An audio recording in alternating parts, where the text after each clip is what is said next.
In Ethiopia and Rwanda, the cabinet of the government is 50-50. 50% women, 50% men. So here, when you say, oh, we shall make it 35%, as if you are doing women a favor.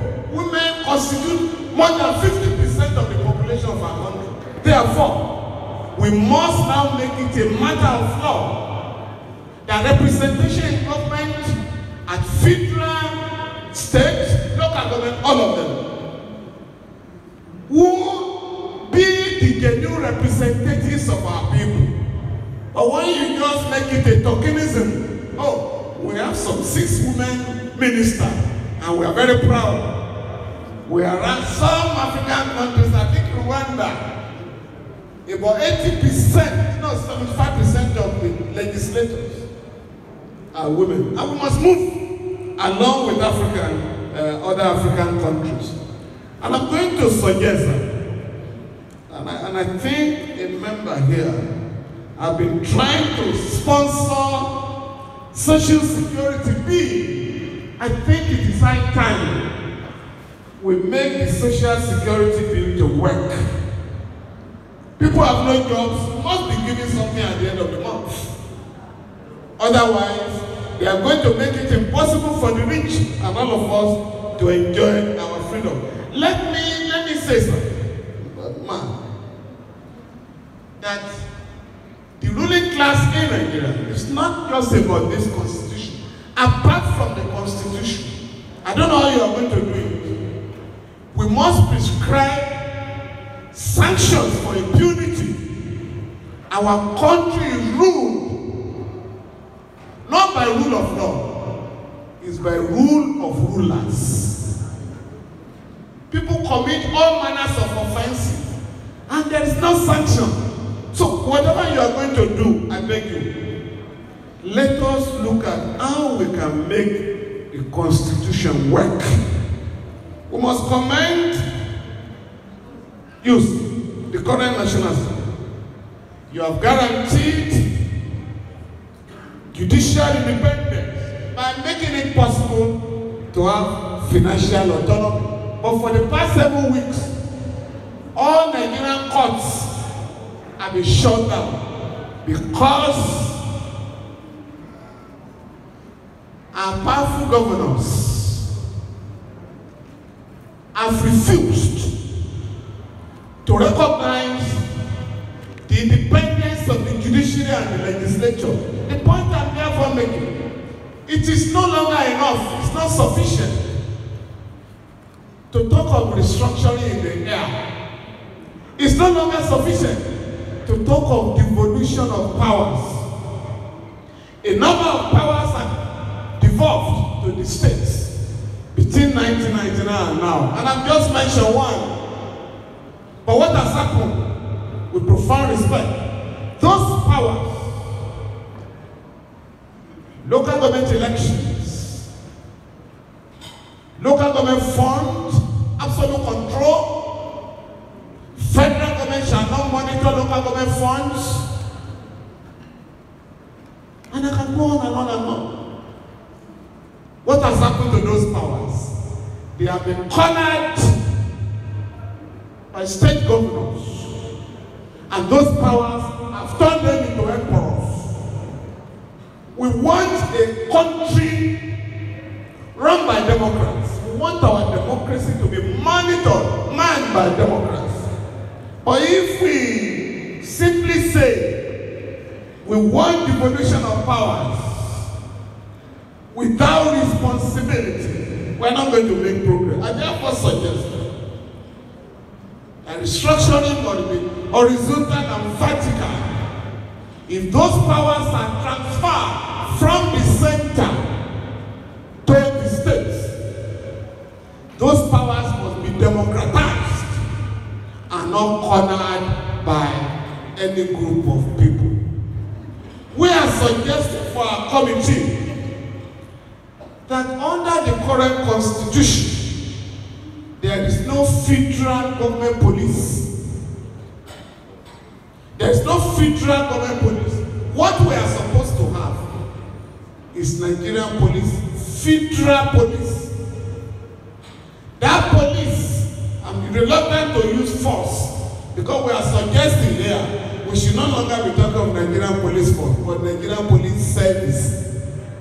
Because a force was created by the colonial regime to mold down our people. That is why the logo of the police is a big spade with an elephant inside a circle to mold down the people. We should now be talking of Nigerian police service.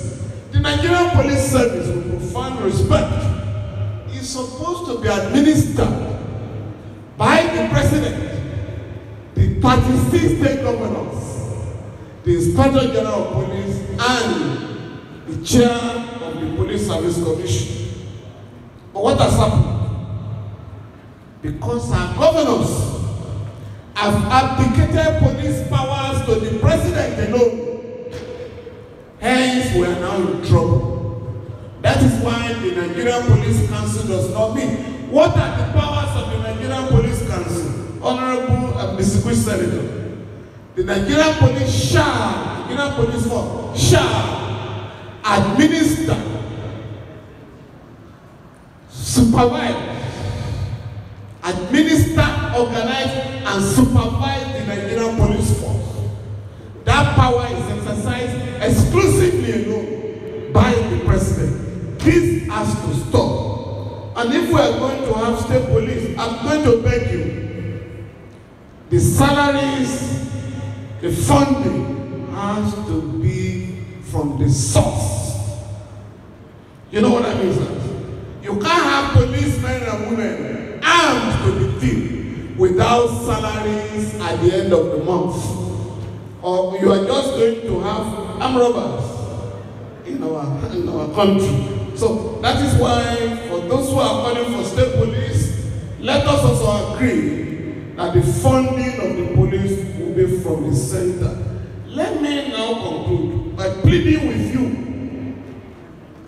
the members of the National Assembly, to stop transferring more powers to Abuja, stop consolidating more powers in the federal government. That is what is currently going on. I just read it now. The president was signing one bill, plan something bill. And please, I beg you, whatever is not in the exclusive legislative list or the concurrent list, I beg you, don't go there as you have been doing. On the exclusive legislative list, I'm sure you have been told that about 68 items. They cannot be justified. Those were powers put in the Constitution by the defunct military dictatorship in Nigeria. Because they thought, and they were right. Out of the 4 presidents we have had, 2 have been former military dictators. So they tailored the Constitution to suit the psyche of dictators. And that is why 68 items, all manners of items, are included in the exclusive legislative list. I'm begging you must streamline them and reduce them substantially so that the other federating units in our country can manage their own affairs.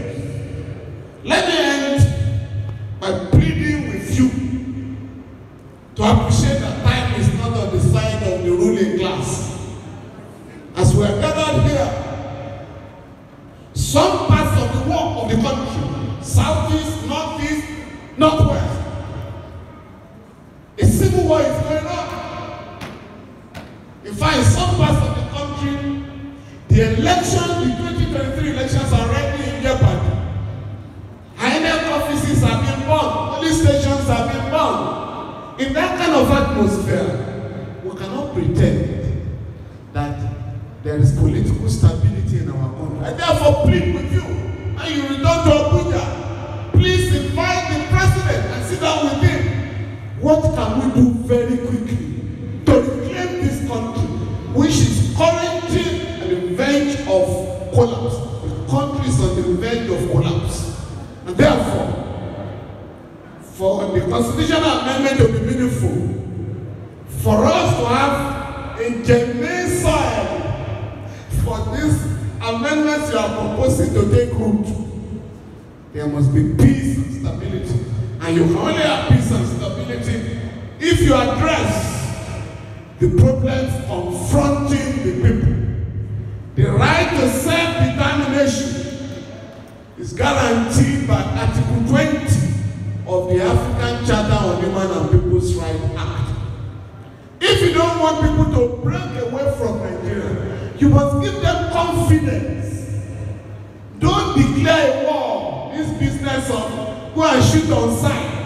Anybody demanding for a new separation or whatever, sir, please, sir, let us have that last sentence. Sir, I know. We really enjoyed your contribution. So, but we are even going to give you about 2 minutes. Yes. Just one. We all agree it's not being favored, but we want to hear from you. Just 1 minute. Thank you very much. Thank you very much.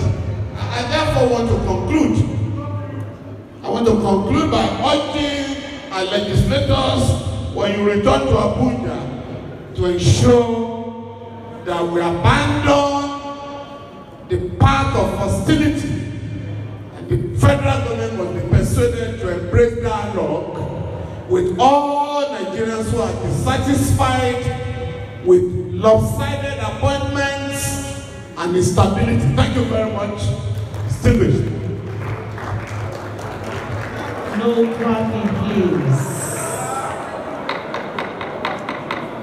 Please, no clapping. Thank you very much, Mr. Femi Falana, SAN. Department